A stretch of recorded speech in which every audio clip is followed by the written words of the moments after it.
Hey guys, welcome to another edition of Happy, Sad, Confused. I'm Josh Horowitz. Thanks as always for tuning in, for watching on YouTube, for watching on Spotify, for listening with your ears on Spotify. However you are taking this in, much appreciated. Thanks for the time as always. Remember, hit the like, hit the subscribe button, spread the good word. Get us up to 50,000, 100,000, a gajillion listeners. Why not? Spread the wealth. This podcast is for everybody. We have a good one today, guys. Matthew Rhys. This guy, if you look up charming Welshman in the dictionary, this man's face should be front and center. A fantastic chat with Matthew Rhys coming up. But before we get to that, some news and notes in the Happy, Sad, Confused Josh Horowitz universe. You know, I like to do a lot of live events here in New York City, where I'm based. Well, we've got a couple really fun ones that we have just announced that you should get in on. And good news, you can watch them virtually. No matter where you are in the world, in the known universe, you can enjoy these wherever you are. But if you're in New York City, come on out if you can. So first up, let me check my calendar. Okay, so April 27th. We have comedian, actor, all-around good guy, Jim Gaffigan, one of the best stand-up comedians on the planet, and he's also a fine actor, starring in Peter Pan and Wendy, major new Disney film that he's starring in. So we're going to talk to him all about that.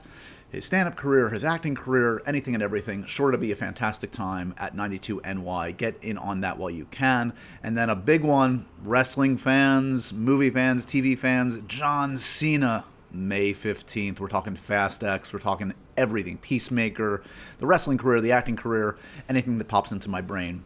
That one will be an event, to say the least. John Cena, May 15th in New York City. Get in on it while you can. Info is in the show notes, or just look up 92NY's great website for all the info. So, okay, main event today, Matthew Rhys. Matthew Rhys currently starring in the second season of Perry Mason on HBO and HBO Max. He's fantastic in it, but you know that already from Brothers and Sisters, from The Americans, from working with Tom Hanks in what was the name of the one? Won't You Be My Neighbor? Can You Be My Neighbor? Be My Neighbor? I don't know. You know the Fred Rogers movie that he was fantastic in. But Matthew Rhys, as good as he is in TV and film, in conversation, you just get it. You're like, oh, I see why this guy has been cast in all these fantastic series and films over the years, because he is so fun to talk to. He charmed everybody at this live event we taped in New York City. You will feel it. I was giggling for about an hour nonstop. I apologize in advance. We talk about everything. The entire career, from The Americans all the way up to the new one, Perry Mason. And, you know, there's some juicy stuff in there. He talks about, I don't think he's ever talked about his James Bond audition. Tells a hilarious story about that. His partner, Kerry Russell, just laughs throughout. This is going to be a fun one. If you guys know Matthew Rhys, you're going to appreciate it. If you don't know him, you're about to fall in love with him.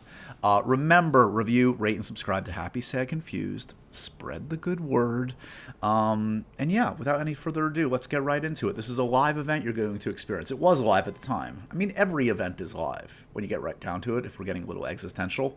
But this was a live event with an audience. You will feel the magic in New York City as we tape this. Here is me and Mr. Matthew Rhys. His first time, first of many, hopefully, on Happy, Sad, Confused. Hi guys, welcome to a special Happy, Sad, Confused Live. I love doing these at 92NY. I'm Josh Horowitz. Thank you guys so much for coming out tonight. I'm so thrilled. I'm always thrilled with the entire guest list, of course, of Happy, Sad, Confused, but whenever I can get a new guest on the show, someone I've long admired, not to mention a New Yorker in the house, I'm especially pleased. You know my guest as being, let's see, he's been a spy. He's a good friend of Mr. Rogers, also Tom Hanks, maybe both, we'll see tonight. He's a charming Welshman, which I don't think is a role. I think he's actually that in real life. And he is, of course, playing the iconic role, Perry Mason, Season 2 on HBO and HBO Max. I'd love to hear a warm New York City welcome for our own New Yorker, the fantastic, the wonderful, Mr. Matthew Rhys.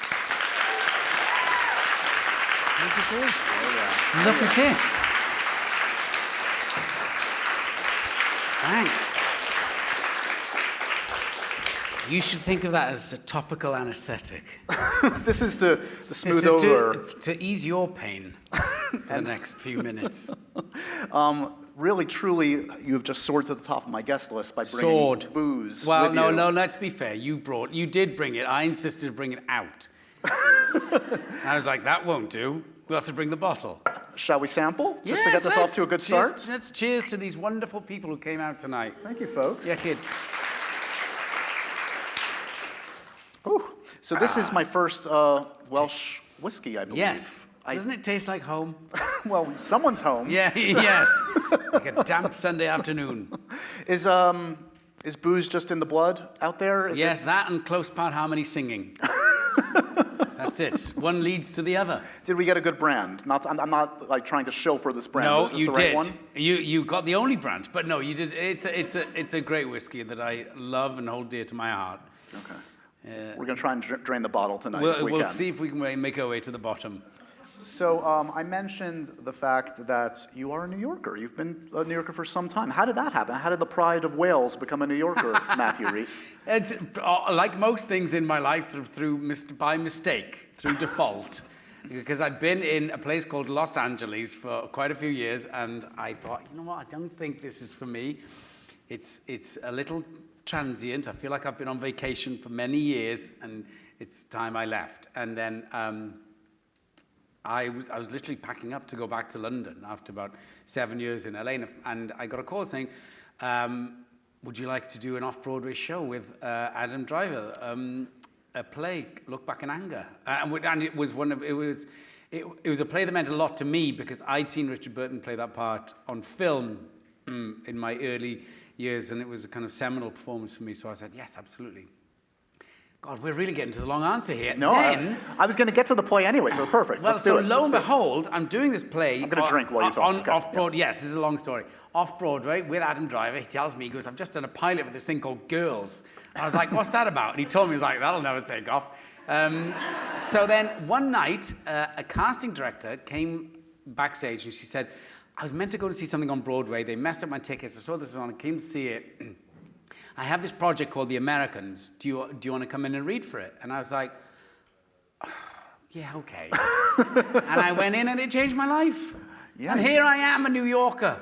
Still wandering around feeling like I'm in a Scorsese movie. I do. And do people still treat you like an exotic zoo animal thanks to the accent in Starbucks? Are they like, what is that? No, yeah, sort of poke me, go, good, get out of here. Yeah, show us your papers. Yeah. No, not really. That's the kind of thing I love about New York. All are welcome. We're all about them. hodgepodge. No one cares what you do as long as you stand up for the right people on the subway. Exactly. Wait, since you brought up the theater, I did want to actually ask you about that because I looked up that point. Was that the last time you were on stage, by the way? It was, yes. It was, oh, good God, almost 10 years ago now. So I found like some clips online. I could see that like there's like a moment where Adam Driver is like throwing you around, essentially. Yes, I had no choice in that fight. He could have done what he wanted with me, and many nights he did. He's a large man. He's a large man in great shape. But clear to you that Mutual Admiration Society, that he was a force to be reckoned with then? Oh, yes. Yeah. In the play, I'm playing Jimmy Porter, who's an Englishman. He plays Cliff, who's a Welshman. And he walked in the first day of rehearsal, and we're talking for a few minutes, and he goes, wait, where are you from? And I said, I'm from Wales. And he went, fuck you. So I've heard you mention before, like, so you grew up essentially listening to our sad, flat American way of speaking, right? Yes. Thanks to television. Yes, yeah. Were you watching more of our TV than your own? That's all we watched. American television was so exotic to us. It's all we watched. It was like you saw things, you're like, oh my God, that looks great. Oh, I wonder what a Twinkie tastes like. You know, that's how you spent your life. And then you tasted the Twinkie, you're like, never mind. mind. Oh my God, yes, what is that? Yeah, it's 18 years old. Yeah. It's the miracle of Twinkies. I know. But it is funny, like, I think in your interviews when I was reading up, nothing is mentioned more often than it's the Americans and the A-Team. I feel like the A-Team seemed to have a clear influence on you as a child. It was huge. My Friday evenings were fish and chips, and the A-Team. And that was it. And I was like a pig in poo. I couldn't be happier. So why do you not sound today like B.A. Baracus? Because I've had to untrain myself not to sound like Howling Mad Murdoch or The Face or, any of them. Yeah, your first Amy. American words were, I pity the fool. I pity the fool. And they're like, stop saying that. No one says that. Yes, they do. I've seen it. I've seen the TV show. The most American and I love man. It yes, I love it when a plan comes together. So you must. Did you come to the States as a child? Like, when was your first time visiting? No, we didn't. We went to Canada. My parents lived in Canada for a long time, so we sort of got peaked. I went to Niagara Falls. It's the closest I got as a child. It's like, there's the promised land. The first time would have been... So I was doing a play in the West End with Paul Bettany, called One More Wasted Year, which everyone called One More Wasted Evening when they saw it. Wow. It was harsh. It was a two-hander. And an American agent came to see it, and he said, have you ever been to LA? Do you want to come? And I was like, I don't think so. And then I was doing a job in New Zealand, and he said, well, look, on the way back, why don't you come to LA, and I'll throw you in some auditions. So I did, and I came, and my first audition was with Julie Taymor. It was Titus, right. With Anthony Hopkins and Jessica Lange, and I got it, and I was like, LA's brilliant. You just rock up and get massive movies. And then I didn't get an audition. I didn't get a part for like the next 11 years. Okay, we're going out of sequence. It wasn't my intention to go back to the beginning, but you're a free spirit. I have to follow where you take me. Yes, Let's like a Celtic sprite. Exactly. Let's talk a little bit about Perry Mason, then we'll circle back around. Yes. This show is back. It's fantastic. Congratulations on the new season. I think we're 4 episodes in. Yep. Look, I grew up with Raymond Burr, and that show had its novelties. It's a much different kind of a thing, and as I understand it, that was important to you. When this came around, you had no interest in revisiting what had been done, correct? No. And they said, there was a slight miscommunication. I got a message saying they want to remake Perry Mason. I was like, you can't remake Perry Mason. That's a ridiculous idea. And then it was explained to me very soon after that it was going to be a reimagining of Perry Mason and an origin story, and I was like, oh, that could be interesting. And it was when I saw the script. Oh, that is interesting. How much of it is the milieu, the trappings? Because it feels like as much as like any young person grows up wanting to be a cowboy or a superhero or whatever, we also, like any young actor, probably dreams of being like Philip Marlowe and smoking and the fedora and the whole thing. The Chandler element to me was huge, and in the guys who wrote the first season, they'd really worked on some of the kind of colloquialisms at the time, and it was hard, and we were rehearsing, and they kind of said, you got to stop doing that. And I was like, I got to stop doing what? He's like, you're like doing a terrible Humphrey Bogart impersonation. You're kind of going, now listen here, sweetheart. And you're like, can you just talk normally? That's like, how you're talking to the writers. Yeah. Write me better, see, or don't write me at all. Yeah. So yeah, it was hard. I kind of had to get myself out of cliches. Right. And you're drawn to those cliches in the scenes. You kind of want to finish the moment with a cigarette. They're like, you can't finish every scene with a cigarette flick. And I was like, all right, give me 1 out of 3 then. And sort of, fedora cliches, things like that, drinking cliches. I really had to rein it in. It does feel like the one thing you're missing is you don't get to do the narration. I feel like that's yes. Like, have you campaigned for that? No, because in my head I am. I was like, God, what's going on in my brain is brilliant. Sorry, is that my line? Yeah. Do you have any association with Robert Downey Jr.? Because he was long associated with it. I know he's still a producer on the project. Did he have to kind of give you the check mark to take over the role? Yeah, I think so. I really think it was his project. I think originally he wanted to play Mason a long time ago. This has been 12 years in the development for Team Downey. So that's the name of the production company. So he has a great love of Mason, and it had gone through many kind of different configurations. And I think the plan was for him originally to play Mason more in a kind of like a HBO movie of sorts. Got it. And then they were like, you need that real estate, and he's a very busy man. So I was like, I'll do it if you don't want it. Yeah. And the original intention, as I understand it, was going to be basically a one-off. It was going to be a miniseries. Yes. In the making of the first season, was there a sense of like, oh, there might be more here? Like, I mean, the first season ends with, you know, like, it's Charlie's Angels. Yeah, exactly. It's a little bit like the three of us are in the office going, doo, doo, doo. We'll crack anything, including your walnuts, you know? So coming off of that Charlie's Angels moment, did you feel like there was more territory to be mined? Or Yeah, I was like, this is a gold mine. Come on. Start digging, everyone. Six more seasons, let's do it. Yes. That being said, it's a much different kind of, I mean, you have new showrunners. There are some tweaks that you guys have made in terms of tone. I think it's a better season, in all honesty. Good, yes. You know, the new guys who came in and said, we do want to kind of, there's a few different directions. We want to, you know, try and lighten it, or lighten him a little bit, you know, show different elements of Los Angeles. So, you know, I think the second season can be tricky because you're so kind of elated that you've been green-lit for a second season that you go, oh, what do we do? Do we do the same thing because that worked? Or do we do completely different, then risk losing the audience? So to a degree, bringing in new writers, it's in its way, it's going to be its own beast because they have their own ideas of what they want to do. So there's no real danger of kind of reproducing or trying to replicate something. I think also a smart thing is that even given that kind of like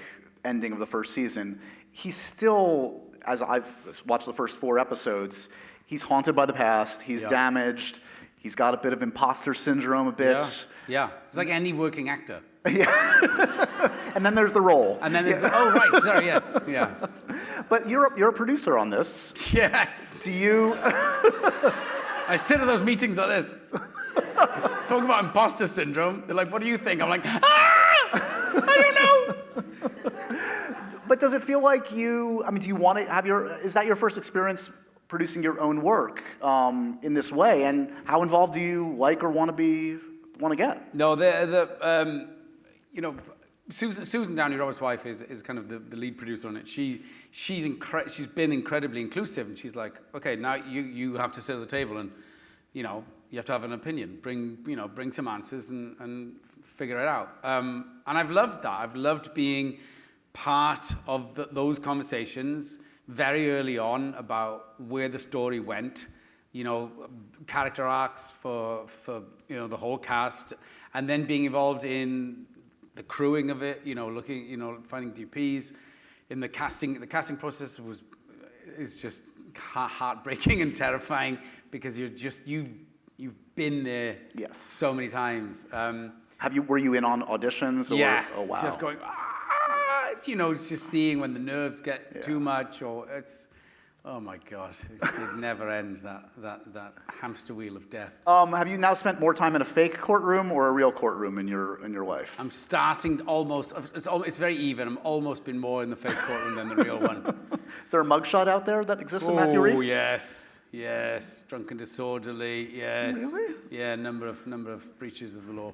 When were you at your most wild in your youth? What years? 20s, that decade is a solid blur.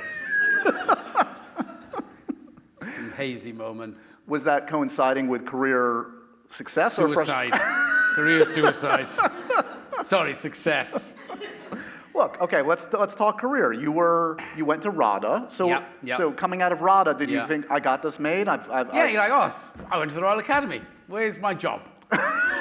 And that's how it happened. Yes, yeah. And then, first of all, I did a lot of theatre in my kind of early days out of drama school. I was very fortunate to kind of I was at the National Theatre, I was at the Royal Court Theatre, the Old Vic, and then at 24, I auditioned for a stage adaptation of The Graduate with Kathleen Turner as my Mrs. Robinson.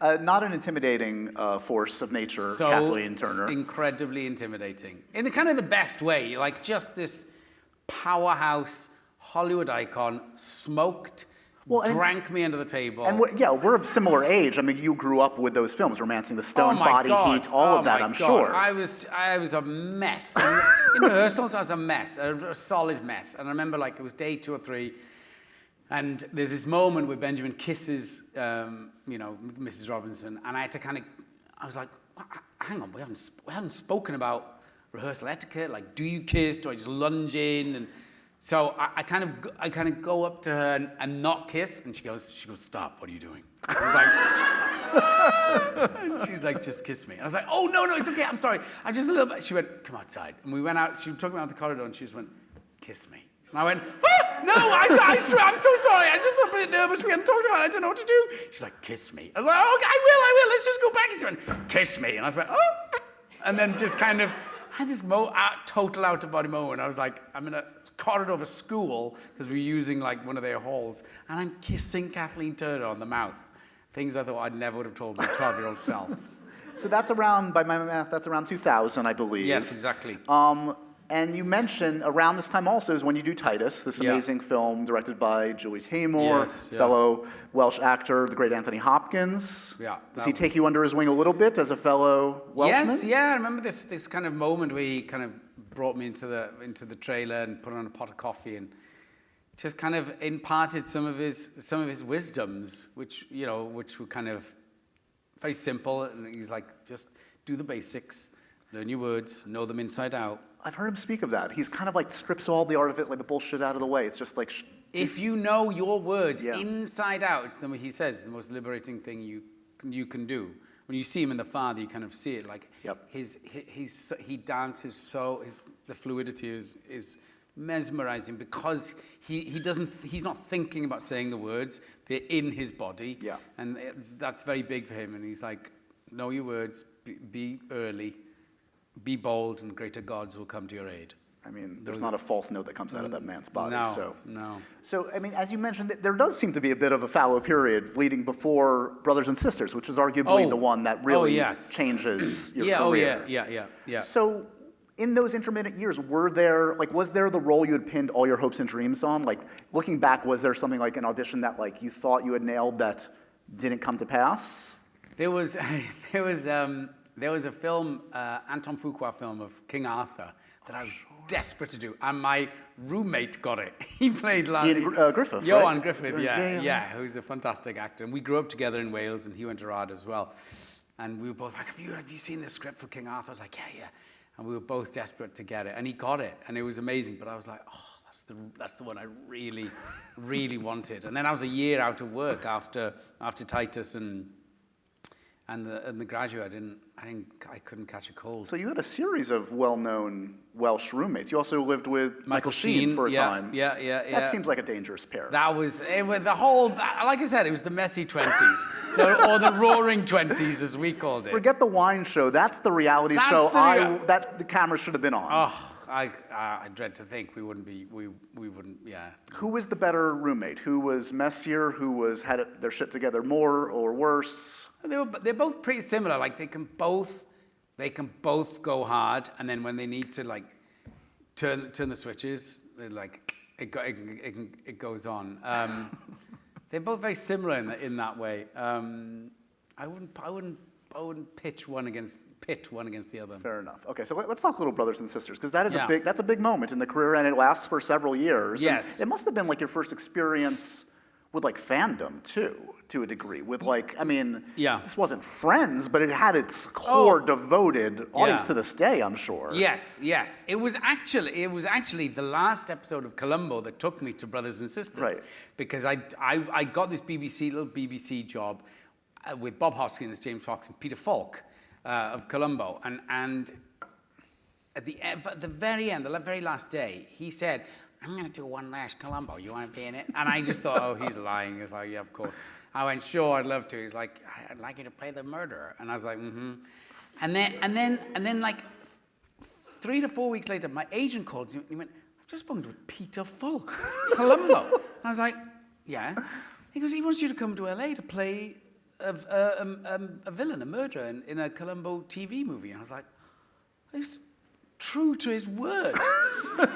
Not only that, he called me because he wanted to talk to me about it personally. He called me at my home in Wales. And I could hear my mother going, yes. yes, I do know who you are. Yes, I'll get him for you now. She's like, Columbo's on the phone. It was a very surreal moment. And then, so he got me my visa and my SAG card. Yeah. And when I landed at LAX, he picked me up at the, I know, Peter Falk in his beautiful Range Rover. And I was like, I owe that man everything. He's a true prince. So Peter Falk, Yes. Kathleen Turner, all in your impression repertoire. yeah, What yeah. else makes the cut? What's in your like top 5 celebrity impressions? Now that we've gone I mean, there. I was a bit rough on that Peter Falk. I have to admit, I wasn't prepped for that one. After a couple too many whiskeys, One what more. do you bring out? What's the go-to celebrity impression? I do a very bad Pacino. Everyone does. And I know, so you either do Which Walken... Pacino? Like which era? Which? I don't know. You decide. I don't know. Come on, Josh. You decide. So it's not the over-the-top sense of a No, woman. it's not. Yeah, it's not the no, hoo-ha. I don't do hoo-ha anymore. I hoo-ha'd in my 20s. I heard that. And got yeah, arrested yeah. for it. Yeah. We should talk about this show called The Americans. Yes. Which is just obviously, I would think, a personal and professional high water mark for you. You get an Emmy out of it. You get a life partner. You get a child. Rank those accomplishments. Oh, God. Well, the Emmy's still not out of the box. Oh, wow. No.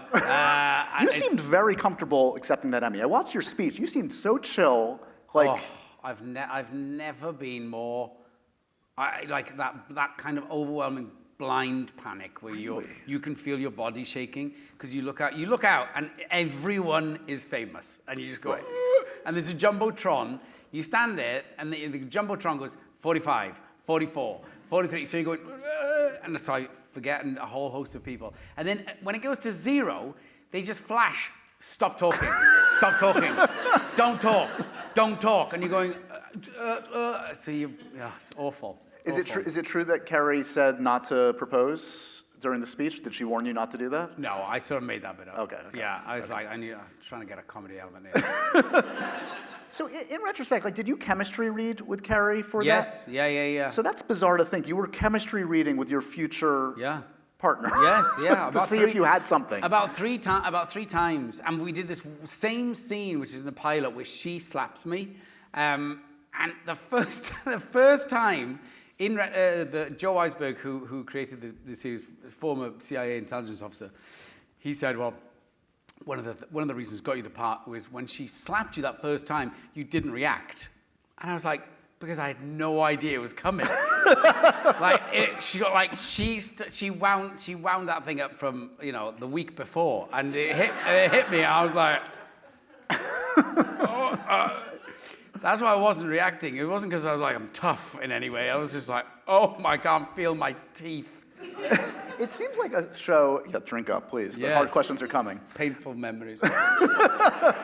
It does seem like the rare show that had an astounding amount of consistency and even built through the years. I mean, Yeah. you know more than anybody like how critical people are of like finales of shows. The finale was praised. Yeah. Did you find that like you were almost shocked in a great way at like how rewarding the material was year in and year out? Yes, I don't think I have worked with writers who gave a 5-season arc so much thought. Like all they did, Joe and Joel, they would take these huge walks through Brooklyn and they would just talk everything out and then they'd write things down or this is how we want, and they almost, they had the ending and then they worked back retrospectively. And then we did 6 seasons. They're all set for the 5th, and then John Landgraf, head of FX, went, we're going to do 6 seasons. And they went, we don't have 6, we have 5. But in fairness to them, they kind of stretched out when they brought up this fantastic stuff. So really there was 5, and then they were so tight-lipped, well, to me, because they knew I'm like a foghorn. They were so tight-lipped about the ending. I was like, well, how's it going to end? And they were like, shut up, we're not telling you. I'm like, is it like Butch and Sundance at the end? They're like, no, it's not. And so then I remember I was on a train to Washington, and they finally gave me the script and said, don't text anyone, don't tell anyone, try and keep this one under your hat for once. And I read it, and I started to cry on the train. The woman said, are you okay? And I was like, yes, very much so. My series is ending. This is a great ending. I just hope they can clear you too. Yeah. According to the old trusty IMDb, the fans of this show included the likes of Gary Oldman, David Bowie, and Ben Affleck. Yes. Quite a trio. Yes, incredibly so. Gary Oldman, Kerry worked with him. She did Planet of the Apes with him, and at the time he said he and David Bowie would watch it and then call each other about it, and I said, I can die now. Also Pete Townsend, which is why we got to use the music from The Who, and also one of my favorites is Oliver Stone. Oh gosh. Loved it, wanted to direct one of the final episodes, came in, told Joe, and everyone was really excited, Oliver Stone's coming in, and he said, one of the first questions, so they said to him, so on average we shoot around 7 days. And he's like, for what? And they were like, per episode. Yeah. And he's like, bye. Yeah. Yeah. That clocks. Yeah, he's like, not a chance. And I'm like, all right. I always say one of the strangest plane flights I ever had, I sat next to Oliver Stone on a flight to LA. We watched the movie New Year's Eve together on a flight, and it was all the madness you could imagine from an Oliver Stone 5-hour conversation. Oh my goodness. What a man. But he delivered, some of the great films of all time. But a madman in the best possible way. Oh, yes, the best sort of madness. Do people still look, obviously, you and Kerry going strong. You're the Pride of Brooklyn now. Pride of Brooklyn. Where do you rank in the Power Brooklyn couples? Paul Bettany's there, right, I think? There's that danger, we're in a dangerous square miles, like Paul Bettany, Jennifer Connelly, John Krasinski, Emily Blunt. Oh, wow, that's a tough one It's to like beat. the Sharks and the Jets every morning. at school drop-off, we're like... I showed Sam, my son, Labyrinth, because he's kind of into all that, and he loved it. He was like, oh my God. And then we walk into school, and we see Jennifer and Paul, and I was like, that's the girl from Labyrinth. And he's like, what? And I was like, that's the girl in Labyrinth. And he went, oh. And she was with Paul Bettany, and he went, is that the Goblin King? And I went, yes, it is. I told Paul, I was like, you're Goblin King / David Bowie, like. It's a little known fact, Paul Bettany does call himself the Goblin King. That's his nickname. Yeah, no, you'll see it in the toilet. GK was here. Were you a Felicity fan back in the day, and did you have a preference, Ben or Noel, for Felicity? No, this is all very much new to me during the Americans. When I dived into this, when we shoot outside and all these people would come up to and go, oh my God, Felicity. And so I had to kind of deep dive into that and say embarrassing things like, that's a hell of a wig you wore. Dear God. That was a very controversial haircut for her. This is what I've learned. This is what I've learned. It really it was a changed thing. America, is what I like to say.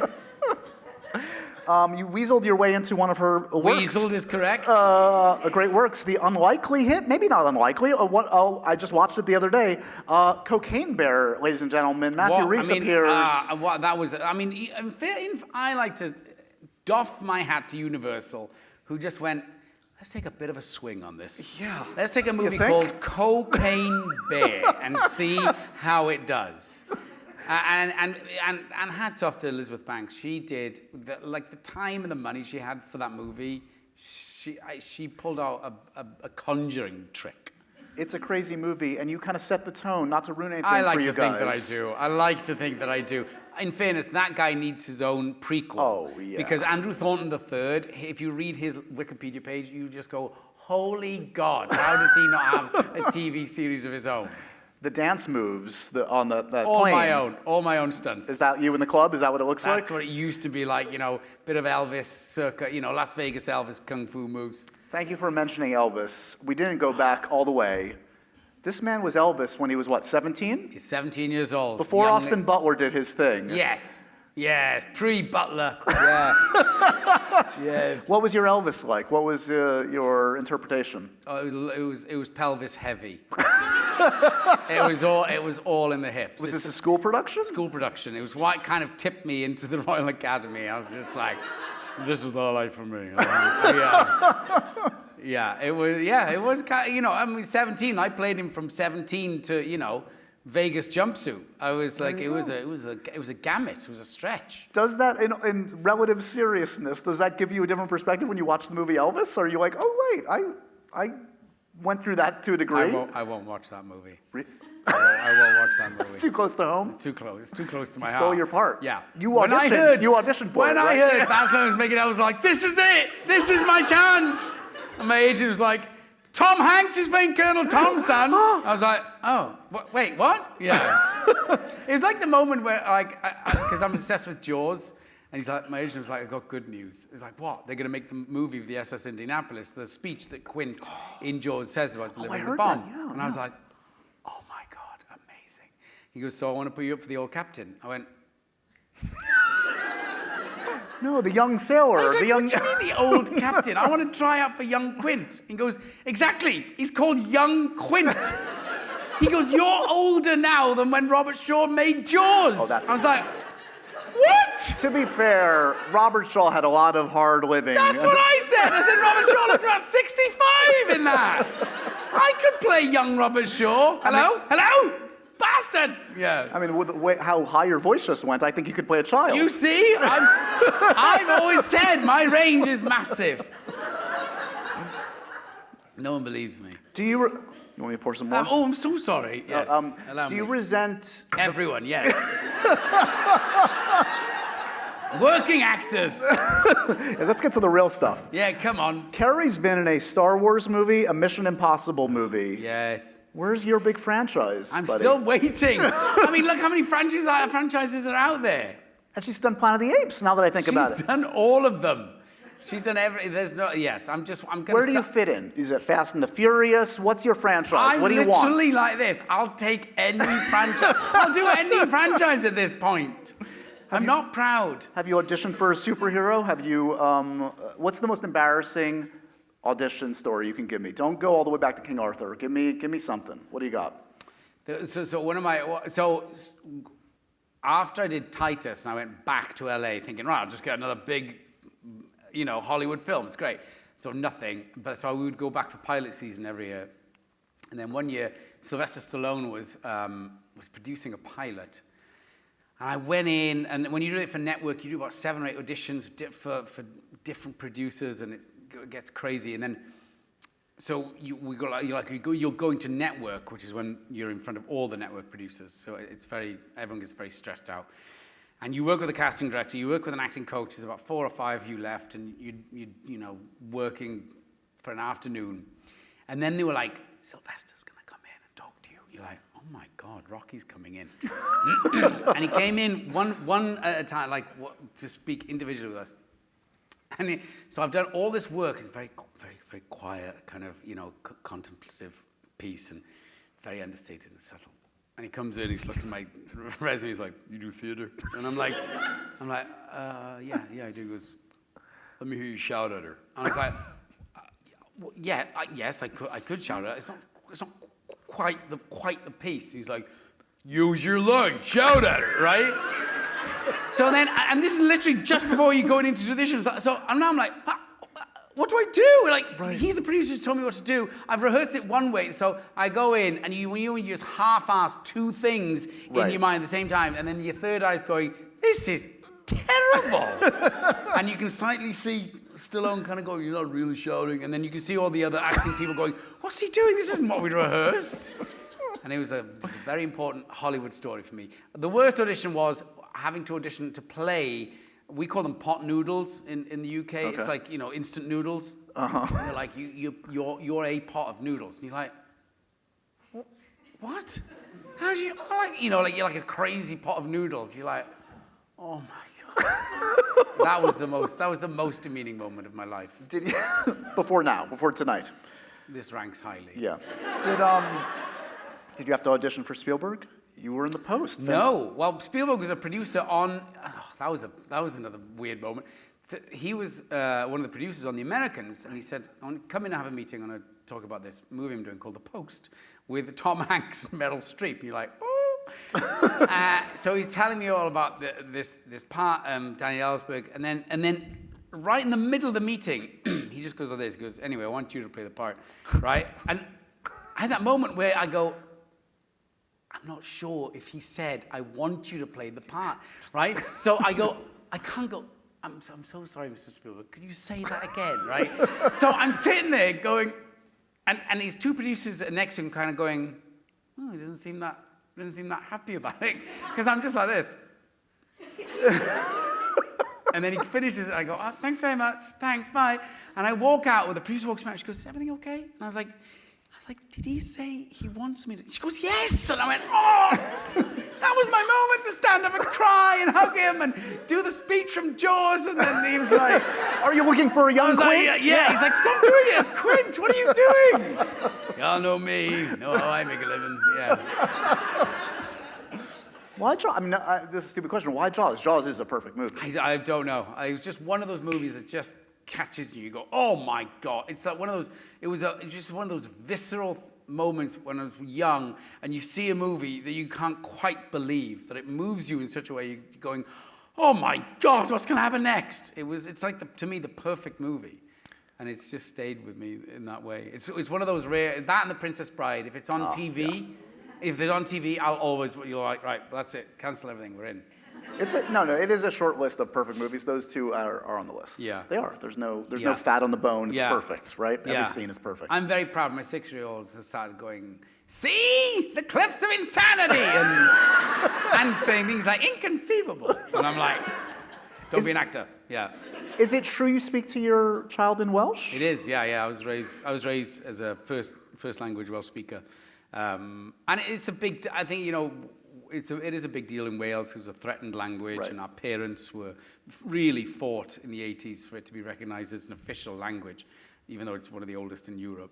So it's something very intrinsic, for me, for his upbringing, for him to have, to be the only person in Brooklyn who can speak Welsh. And it's a way to keep secrets from your partner, from Carrie. Well, no, I thought so. I did think so, but her Welsh is far better than I thought. So that's ended badly a few times. We have some audience questions, but before we get to that, I've got the Happy, Sad, Confused per Family random questionnaire. You ready for some random stuff? As if what I've done before hasn't been random. I lived my life randomly, yes. What's the wallpaper on your phone, Matthew Rhys? Oh, God. It's something very pedestrian. I don't think I have wallpaper. No, I don't. Look, it's still factory settings. Oh, no. Yep. Yes. That's my family mean nothing to there's me. no inner soul. There's nothing there. There's nothing. This is like me. Nothing. What is... Because I'm the person giving to the 15-year-old going, how do I change this? No. What is that? I don't speak that language. Okay, yeah. Backstage we're going to put Quint on at least. Oh, we're going to do that'd that, be good. okay? That would be good. Okay. Yeah. Great. Favorite adult beverage? It'll be close. What do we got? I think it's a toss-up. I mean, Penderyn for special occasions. It's between Guinness and red wine. Never both. Sometimes. Okay. Yeah. Yes. All right. Guinness. Let's see. James Bond or Doctor Who? Doctor Who. Yeah. I feel like that could be your skill set. This is the role to manifest. Yes. Doctor Who? Yeah. Yeah. If they came calling, yes. Interested? Yeah, 100%. 100%.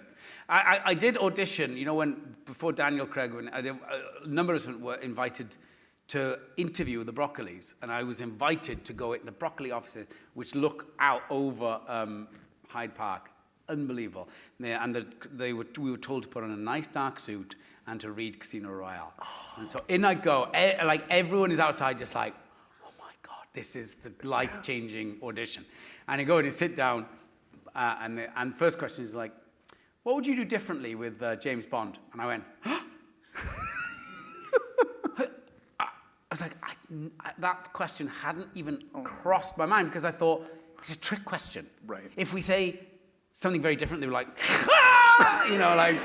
or if you say, are they looking for the person who's going to do something entirely different? Right. So like, as a joke, I was like, limp? Crickets. And then I tried again. I was like, eye patch. And then I was like, you're doubling down. You're going in. Yeah. Anyway, nice to meet you. Yeah, thank you so much. This is a great office. Great office. Daniel Craig's outside. He's great. Yeah. What a great story, though. Did you practice your James Bond in the mirror prior to that meeting? Yes, because Johan, my flatmate, also was doing the same. We're all, two pair of us are in the bathroom going, James Bond. Right, stop impersonating Connery. That's the last thing we should be doing. Yes, very nice to meet you too. Yeah. Oh, man. I know. Let's see. Tattoos, yay, nay? Can't show you. Okay, well, I wasn't, okay. Yes. You have some? No, I don't. Okay. I just like to say that. Okay. What's the worst note a director has ever given you or could give you? Don't do anything with your face. In fact, stop moving your face. You're like, ah. Another great one was, I was going to say a foreign director. I'm foreign. I'm the foreigner here. Yes. And he was like, he was arguing with another actor. And he was like, you think I know fuck nothing, but I know fuck all. I was like, I mean, that's a James Bond villain. yeah, I was like, that's what I should have done. Forget Bond, I want to do the villain. Yes. I know how I'll play it. Who's the last big-time movie star you texted? Who do you text? Who would name drop? Come on. A big one? Yeah, give Hanks. us. Yeah. Yeah. Didn't text back, though. Hello, Father? Is it still you? Are you still using this number? I love you. In the spirit of happy, sad, confused, who's an actor that makes you happy? Robert Shaw. What's a movie that makes you sad? Kramer versus Kramer. That's a good one. What's a food that makes you confused? Spaghetti. What? It's a joke. I'm like, how do I start on this? Where to begin? I don't know. I'm a great lover of food, so nothing. It doesn't confuse me. I might see it as a challenge. In fact, there's nothing that's really confused me. I was in one of my greatest indulgences were always to take long horse trips in strange places. The most confused I've ever been was I was in Mongolia on a big horse trip, and we would ride from kind of, we were all kind of following nomadic herdsmen, and we would ride, and they would set up a camp, and then we'd go in and stay the night with them. And this guy, this one guy, we just came in, it was freezing, it was snowing, and he puts this metal bowl in front of me. And I was like, what is that? And it was kind of a bit like yogurt, a bit like custard. There's a lot of kind of horse hair or I thought like animal hair in it. And they give me a spoon and they go, and I was like, are they telling me to eat it or do what? So I just go back and went, well, thanks. And I was like, oh my God, what is that?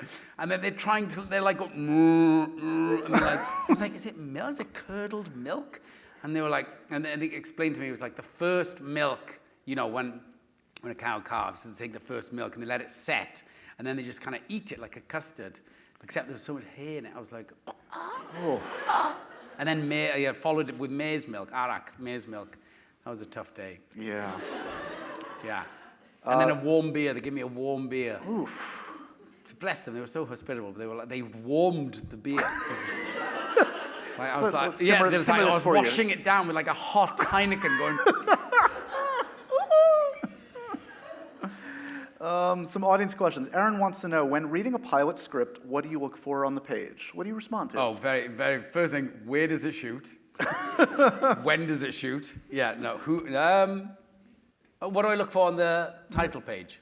What was the question? In the script. Like, what do you respond to? I don't read the script. I just turn up. Yes. I mean, all the look for your name. The thing that's always for me is like, how much do I want to get to the last page? I'm always like, if I'm in, I'm kind of in. So that's always like, is the kind of, Spielberg always says, when I'm reading something, is it the thing I as a person would want to watch? And I totally agree with him. If it's the kind of thing you go, oh my God, I would love to see this, then inevitably I'm in. If it's not that great, then I'll ask, where does it shoot? Who's catering? Yeah. Things like that. Will there be curded warm beer? Yes, there arak? Yeah. Exactly. And a hot Heineken. Let's see. John wants to know, I grew up on Raymond Burr's Perry Mason. Did his performance influence your interpretation of the role? If so, how? It didn't, and the show was big in the UK, but I had no real memory of it. I can't name any episodes or any famous guest stars who broke down on the stand or confessed. And I very, very deliberately didn't go back, because there's been a couple of instances The Graduate being one where I did go back, and then inevitably, I know myself too well, I just will imitate and copy and steal. And things like The Graduate, you can't steal from The Graduate because people are like, that's in the film, you thief. Yeah, make up your own performance. Dustin Hoffman came to see it. And that was my introduction to kind of when famous people go to see plays, to see other famous people they don't know. Because I didn't know, like all these famous people come to see Kathleen Turner, and I was like, I didn't know you knew all these people. She goes, I don't. They come around afterwards and say congratulations. Like, but you don't know them. You're in the secret club now. Here's the secret code. It's a club. Yeah. And I'm like, oh my God. And she'd very kindly invite me in to kind of meet all these people. And then, I don't know why he did this. Company manager, one day, we're literally about to go on, he went, Dustin Hoffman is in. And I was like, what? It was a matinee. So then we all kind of huddle afterwards, waiting for him. Not actually, but kind of around the corner, waiting for like, Miss Turner, you have a didn't come. I was like, oh, he must have hated it. Or he must have seen the bits where I nicked from his performance. He was like, that was my performance. So there's no closure on that to this day? Open-ended. If I ever see him, I'll be like, what was Hey. it, Dustin? Yeah. Come what on. What was it? Yeah, you couldn't come around and just say one congratulations, even to Kathleen. I'm walking here. Yeah. Tony wants Count cards. Tony wants to know, what is Perry's motivating drive? Justice, compassion, a desire to stick it to people in power? In your mind, what's the driving force? What guides the performance? It is justice, and I always thought I like to think it's a far simpler take for Mason, that things are just ultimately right. In fact, it came from a line in the first season where he goes, "There's what's right and there's what's wrong," and then there's how you go about it. You know, so that's what I love about Mason. His life lives in the mess and the grey, but the things that are very clear to him is when something is right and when something is wrong, and when it's wrong, and it should be righted, then you have to do something about it. I love his simplicity in that respect. Stephen wants to know, Perry seems to be in a lot of dangerous situations, chases, horses, motorcycles. Do you see him as a secret thrill seeker, a reckless fatalist? Kind of a little bit of everything. You know, he was in the origin, they made him a First World War veteran. So, you know, in that respect, he's seen a number of things that I think some of the situations he's now in don't really bother him that much. And I think in this season, they wanted to kind of see elements. They were like, where do we see, what does Mason like? Where do we see his private moments? Where's his escape? You know, we've done the booze, but like, right. where is, and the motorbike, that came of that, was like, where's these private moments where he feels a moment of peace or freedom or whatever? And then the horses, they were like, what do you want to do? I was like, I want to get back on a horse. And they were like, all right. So they wrote. You seem very happy in that scene I just saw. There was a lot of like unbridled happiness. On the horse? Yeah. Yeah. I used to own horses in LA and ride them around Griffith Park. So they very kindly wrote that scene, all the trails I used to ride. You gotta use your producer power for good. Yeah, put me on a horse. And bring another 2 of these. Yeah. What's on the list for season 3 if we get one?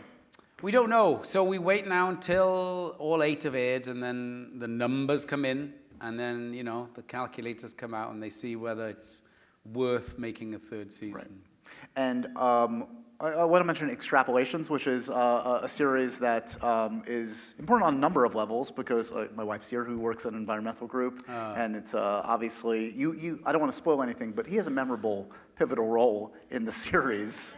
Well, that's what I told you. It's pivotal. It is a pivotal role. Yeah. What's the motivating factor to get involved in something like that? That's got Meryl, this amazing ensemble cast. Well, I was very fortunate to know it's a show on Apple at the moment called Extrapolations. The writer-creator Scott Burns is a very old friend of mine, and who is heavily devoted to using this medium to try and, you know, push these environmental issues. And it was a tough sell, as you can imagine. Yeah. You went to all the streamers with this show, and they're like, oh, it's a bit dark, isn't it? And he's like, yep. Yep. Yeah, oh, sorry. Yeah, just needs a song. Yeah. And he was like, look, I'd love it if you, came aboard on this. And I was like, who else is in it? No. Streep? Oh, yeah. No, I was in as soon as he said, I love his writing and I love what he fights for, so I was in immediately. So where is the song and dance? Have you ever They cut that out, you know. Well, going forward, have you ever sung on camera? Is that an interest? No, God, no. They're trained professionals who do that, and I leave it to them. Karaoke nights in the shower? Oh, yeah, karaoke. So, you know, Tom Jones gets a thorough outing on karaoke. Is there like a little bit of a Welsh club? Like, do you like tutor Taron Egerton? Like, oh, you're the next guy. We gotta. Well, no, the first time I met Taron, he's like up for every award under the sun. I was like, oh, you're doing all right, you know. I was like, anything for me? Yeah. I auditioned for James Bond. Yeah, come back. We're both Welsh. Yeah. Yeah, there's a great number of them doing incredibly well. So you know, they need nothing from me. But we, you know, we're a small nation who kind of rally together, and you know, it's those nations who sometimes, when you got neighbours like England, you need to shout louder to make yourself heard and identified. So we tend to be a bit raucous. Well, if you hear a couple people speaking Welsh in Brooklyn, it's either this guy or his son, basically. So yeah. Your guesses would be pretty accurate, I'd imagine. And finally, I feel like this is the only conversation you've ever had where the boat isn't mentioned. We should mention it at least once. I know, I'm a terrible. Yeah, it's kind of a fascinating story. If you guys don't know, on a late night, I don't know if there was booze involved. It was this exact brand of whiskey. So you're trolling the internet. Yeah, you're looking around at old boats, which is what I would like to do. Grew up, you know, sailing a bit, and then next thing you know, and a bit of a Hemingway fan, and then I see this old Wheeler Playmate on eBay, and I'm like, oh my God, it's the same class that Hemingway had, Pilar, they were built in Brooklyn in the 30s, and I go, and then I saw she was named in 1939, she was named Rabbit, like Welsh Rabbit. I was like, this is fated. I must buy an ancient old wooden boat and restore it to its former glory. Wake up, darling, I've got a great idea. How many other stories like that are there of things you've purchased that didn't work out? That's where I begun and ended that kind of madness, because it was a 3.5 year restoration, and we put her in the New York Harbor last summer, and she's now available for charter. You can charter her and take her out. This guy could show up. You never know. I've done several. When we lose the deckhand, I'm like, I'm in, put me in, and I make rarebits with a blowtorch, and you know, it's madness. It's a wonder we're still alive. All right, I might sign up and bring one of these bottles with me. Bring one. We'll never make it home alive. Gosh. It's been a pleasure. It's a shame. Look, he's a talented actor, but he's not a charming individual, as you can tell. Whiskey. It helps everything, right? Yep. Enjoy the new season if you haven't already. Perry Mason is fantastic. It's on HBO and HBO Max. It's right. I guess we're right at the midpoint right now, so check it out if you haven't already. And please give it up one more time. Our first-time guest on Happy Sad Confused, the wonderful Mr. Matthew Rhys.